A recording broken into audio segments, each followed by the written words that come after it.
আসসালামু আলাইকুম। আমি doctor Naimul Kibria, DHMS Bangladesh homeopathy medical college, DHMS Roken Islam homeopathy medical college. আমরা আজকে বলতেছিলাম হাঁপানি নিয়ে। আমাদের গত চারটা ভিডিও গেছে হাঁপানির বিভিন্ন উপসর্গ নিয়ে, উপসর্গের ভিন্নতা হিসাবে হোমিওপ্যাথিতে হাঁপানির জন্য কি কি ওষুধ দিতে পারে। আজকে 5 নাম্বার ভিডিও উপসর্গ নিয়ে, হোমিও এবং তার সাথে অন্যান্য উপসর্গ নিয়ে হোমিওপ্যাথিতে 5 নাম্বার ভিডিও। ভিডিওর প্রথমে আমরা সব সময়ের মতো যেটা বলবো সেটা হচ্ছে, কেউ আমাদের এই ভিডিও থেকে নিজে নিজে ওষুধ প্রয়োগ করবেন না, অবশ্যই একজন ভালো হোমিওপ্যাথি ডাক্তারের পরামর্শ নেবেন।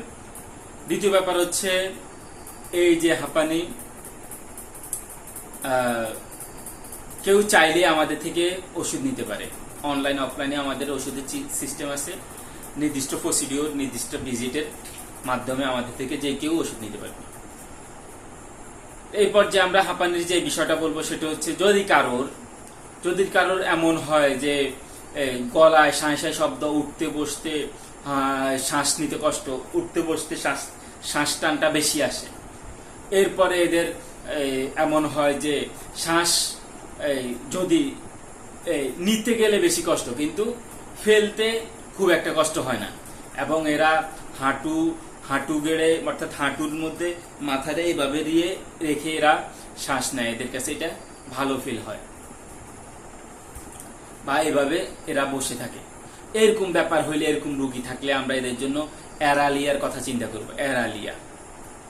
এরপরে আমরা বলবো, যদি এমন হয় যে বুকে শ্লেষা জমে, বুক গড়গড় করে, কিন্তু শ্লেষা উঠে না, এবং এরা ঘন ঘন শ্বাস নেয়, একদম খুব ঘন ঘন শ্বাস নিতে হয়, বুকে গড়গড় করে কিন্তু কফ উঠে না, তখন এদের জন্য আমরা অ্যান্টিম টার্টের কথা চিন্তা করি, অ্যান্টিম টার্ট। এরপরে আমরা দেখি, যদি এরকম হয় যে হৃদবৈকল্য, অর্থাৎ হৃদপিণ্ডের সমস্যা রোগীর শ্বাস গ্রহণে কষ্ট, বুক ধড়ফড় করে এবং বুকের মধ্যে ভার বোধ হয়, বুক ধড়ফড় করা সহ শ্বাসকষ্ট থাকলে আমরা এদের জন্য অ্যামব্রাগ্রেসিয়া মেডিসিনটার কথা চিন্তা করব, অ্যামব্রাগ্রেসিয়া। এরপরে আমরা যে ব্যাপারটা বলবো সেটা হচ্ছে, যদি এমন হয় যে খুব নাদুস নুদুস, দেখতে খুব সুস্থ স্বাস্থ্যবান একটা লোক, শরীর মনে করেন মানে নাদুস নুদুস, এক কথা নাদুস নুদুস, কিন্তু এদের শ্বাসকষ্ট, নাদুস নুদুস শরীরের মধ্যে তার শ্বাসকষ্ট, শ্বাস নিতে তার কষ্ট হয়, এবং এদের হয় কি, এদের অনেক ঘাম প্রবণ হয় এরা, এবং ঘামটা স্বাভাবিকের চেয়ে এদের মনে হয় ঘুমাইলে এদের ঘাম বেশি হয়। ঘুমাইলে যে ঘাম বেশি হয়, ঘামটা এই ঘুমের ঘামটা পিছনের অংশে বেশি হয়, মাথার মধ্যে বেশি হয়, মাথার পিছনের অংশে বেশি হয়। এরকম ব্যাপার থাকলে আমরা এদের জন্য ক্যালকেরিয়া কার্ভের কথা চিন্তা করব, ক্যালকেরিয়া কার্ভ। এরপরে আমরা বলবো, যদি এমন হয় যে হাঁপানি রোগী কাশতে কাশতে দম বন্ধ হওয়ার মতো কাশি, মানে কাশি থামে না, দম বন্ধ হয়ে যাচ্ছে, তার কাশি থামে না, এরকম ব্যাপার হলে আমরা এদের জন্য এরকম হাঁপানি রোগীর জন্য ম্যাফাইটিস মেডিসিনটার কথা চিন্তা করি। ম্যাফাইটিসের আরেকটা ব্যাপার থাকে যে রাতে বাড়ে এবং এরা কাশতে কাশতে বমি করে। এরপরে আমরা যে বিষয়টা বলবো সেটা হচ্ছে, যদি এমন হয় হাঁপানি রোগীর দুই নাক বন্ধ হয়ে এদের নিঃশ্বাস বন্ধ হয়ে যাচ্ছে, এরা হা করে নিঃশ্বাস নিচ্ছে, এরকম ব্যাপার হলে আমরা এদের জন্য স্যাম্বুকাস মেডিসিনটার কথা চিন্তা করবো, স্যাম্বুকাস।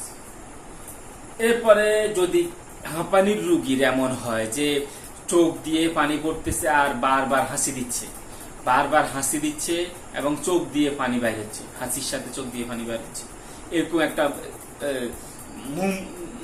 মানে একরকম আক্ষেপিক হাঁচি, এরকম ব্যাপার হইলে, মানে হাঁচির সাথে সে একদম দলা মোচড়া হয়ে যায়, এরকম হাঁচি হইলে আমরা এদের জন্য স্যাবাডিলা মেডিসিনটার কথা চিন্তা করি, অর্থাৎ যখন এদের সাথে শ্বাসকষ্ট থাকবে আমরা স্যাবাডিলার কথা চিন্তা করি।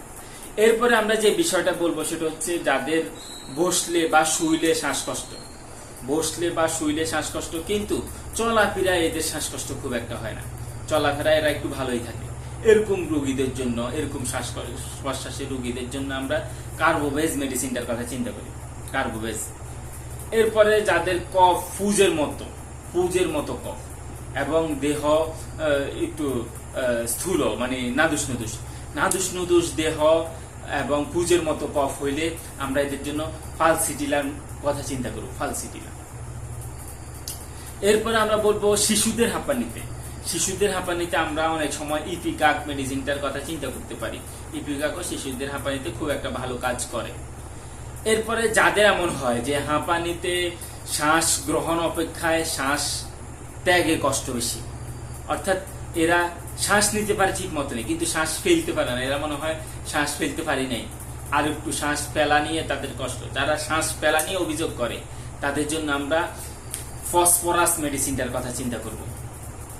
এরপরে বাতের সাথে যাদের হাঁপানিও আছে, বাতের ব্যথাও আছে, বাতের সাথে হাঁপানি থাকলে আমরা এদের জন্য অ্যাসিড বেনজোইকের কথা চিন্তা করব।